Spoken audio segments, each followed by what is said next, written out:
Sesame Street is a classic educational show that has entertained and taught multiple generations of kids. It's a simple show, really. It's why it's been able to go on for so long. Except it does have one little itty-bitty secret. The show is a staged fever dream inside the head of an age-regressing, traumatized Elmo, telling the story of a man who went through too much and became a shell of what he once was, and how now he is stuck in an endless loop and his mind plays tricks on him. Elmo is not 3 years old, but he definitely thinks he is, and I'm gonna prove it. Don't believe me? Let me explain. Elmo's World is a segment on Sesame Street that stars our favorite red monster. Now, the segment is where this theory for me began. See, the theory that the cartoon character is actually crazy, or in a mental hospital, or imagining the events of the plot is very common, and I actually swore to never make one of these types of theories, so this video originally wasn't gonna happen. The reason I didn't want to make one of these theories is two reasons. A, they are usually pretty boring, and B, they always have very little evidence, are usually just going, oh, well, look, weird thing on screen, this can't happen on our world, must be a dying coma patient with schizophrenia. But when investigating Elmo for a theory, I couldn't help but go down this route, and it was because of one thing. Elmo's world is not real, it's fake. La la la la, la la la la, Elmo's world. La la la la, la la la la, Elmo's world. Elmo loves his goldfish, his crayon too. This is the intro to Elmo's World, and it's very weird. It instantly tells the viewer that what we are seeing is not real. The windows are drawn on, the room itself is some weird white box, and even the building looks exactly like a mental hospital, specifically ones in New York, which the show is set in. The room doesn't even have a bed, it literally is void of anything but white walls and whatever Elmo imagines with his colors. But you know, that's not too crazy, right? It's just silly Elmo, and hey, I heard the intro changed in modern Elmo World segments, so maybe that one's better, right? Elmo's full of wonder, wonder what he will discover in Elmo's wonderful world. So, this intro has Elmo's World literally transform and look like a childlike, wonderful bedroom that still seems very fake. Okay, well, I'm sure it's not always like that, right? No, okay, Elmo's World does seem always fake from the looks of it, from when he goes outside rarely, or when anytime something from the real world enters Elmo's World, it all just looks incredibly fake, and not in a usual budget way, but very much intentionally, which makes me wonder, what is the intention? Well, I think I may know. Let me explain.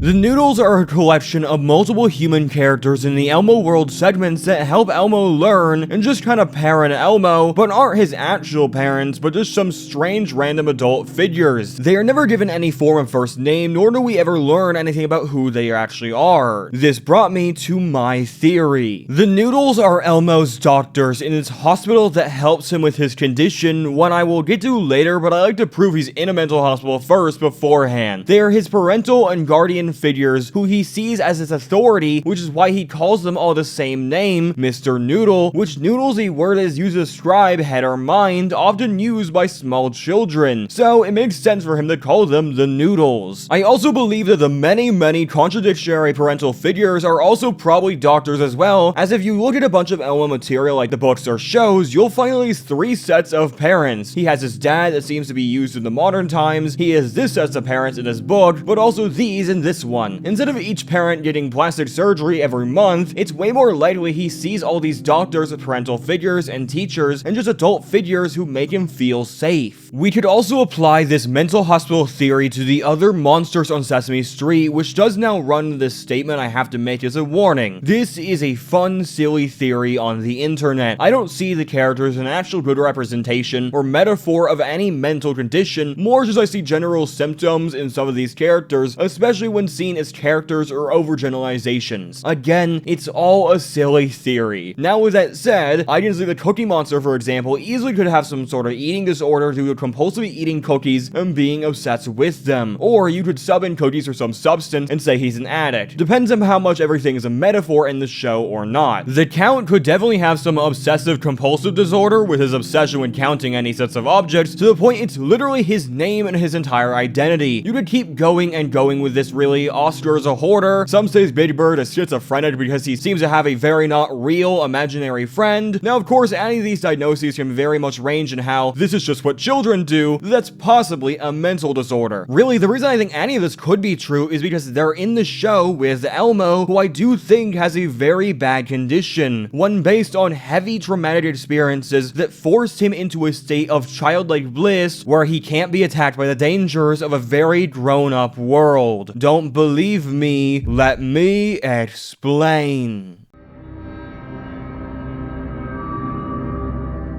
How old is Elmo? Is he 1, 3, 45, or as he says, 3.5? Except he's been saying that for decades. And well, as we've made it clear, other characters are aging. The doctors and parents, or at least people he sees as parents, are getting older. So why isn't Elmo? Well, I think he is. Elmo is not permanently stuck at 3.5 years old. No, he permanently believes himself to be 3.5 because the idea of not being so terrifies this poor, traumatized red monster to the point of insanity. I believe that Elmo is doing something called regression, where he's retreating to an earlier stage in life where he is safe and the stress of existing is non-existent. This is a real condition often coming along, or at least being found with many people who have schizophrenia, but when I use it here, I'm not saying that Elmo is some perfect representation of it, just that he seems to have a lot of generalized symptoms, and maybe it can help us explain what is happening in Elmo's world. See, this theory started out when I went back and saw early episodes of Sesame Street in the 70s where Elmo first appears as a background character. In these episodes, Elmo doesn't act like a child. He's way more subdued in that he basically has no personality and is way more adult in the age you would assume he would be. Then, slowly as the show goes on and he appears more, his age is retconned to be younger, until he is suddenly 3.5 and uses third person. This is perfectly fine meta-wise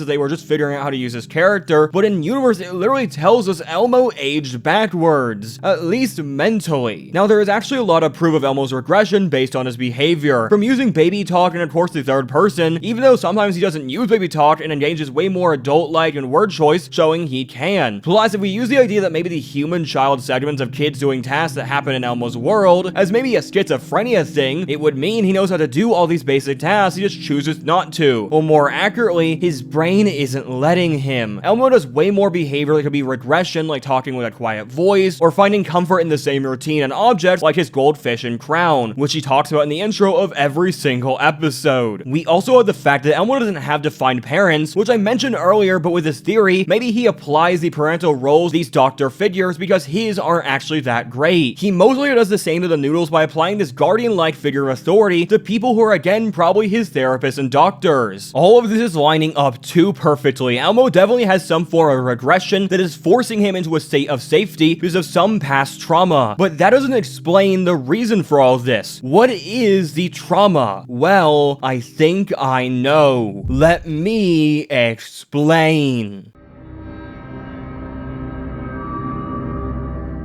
Why is Elmo a red monster? Like, I know meta-wise, but why in universe is he a Muppet and his doctors are humans? Well, to figure it out, let's go through who he sees as a Muppet or monster versus who he sees as human. His kind, friendly doctors, the Noodles, are humans. His parents, though, in any version, even if some of them are more likely doctors, are seen as Muppets or monsters. He also sees other kids as monsters as well, but in his brain, which we already said is probably a schizophrenic thing, he sees human children. My theory is he's applying this distorted view of the world onto his vision, and we are seeing it because it's Elmo's world. Now this helps us kind of see the world of Elmo as a metaphor for his actual feelings, which leads us to the question of why he sees parental forces and other kids as monsters. Answering this question could probably help us figure out things about his trauma. To be honest, this is where my original theory kind of hit a roadblock. I didn't know what was wrong with Elmo. He doesn't exactly show his trauma in Sesame Street. He barely ever gets upset. The guy is very patient. Sure, he cries, but he's supposed to be a 3-year-old, so I just didn't know what to use for evidence. Then, I remembered. The one time or times that Elmo does show true emotion, true anger. Rocco. Rocco is a rock, just a normal rock. Something that in universe of Sesame Street and even Elmo's world is not alive. But everyone in this show, the parental figures, the kids, they all love Rocco. A lot of the adults even love him. They treat Rocco like he is better than even Elmo. Someone who is alive. Anytime he's on screen, really, Elmo is put as an opposition force that is put down by the existence of this rock. So, with this, I tried figuring out what this could mean behind the veil of Elmo's head, and I found one theory. Rocco is a representation for the trauma Elmo has with his parents and maybe other kids. Elmo most likely had some younger sibling that was born when he was older but still young and still in need of desperate attention. Rocco came into his life and stole his place basically. Even in the show we see this, as the first appearance of Rocco has Zoe literally come to Elmo and say, "This is my new best friend." This rock literally stole his place, and maybe in the real world, some little baby sibling stole his place as the favorite, as important. Now I assume there was most likely some truly horrible things that happened that made these feelings so extreme, probably from his parents. Which is why, even though the doctor sees his parents are trying to help him, he sees them as monsters. This is my true theory. Every episode of Sesame Street and Elmo's world is a delusion inside the head of a broken Elmo, not able to understand his age, or even if he's really safe, unable to truly escape the trauma his family created inside him, and now he is trapped in not just some hospital, but his own mind, because this is Elmo's world. If you would like more videos from me, click the one on screen right now. I am 100% sure you will like it. Either way, bye!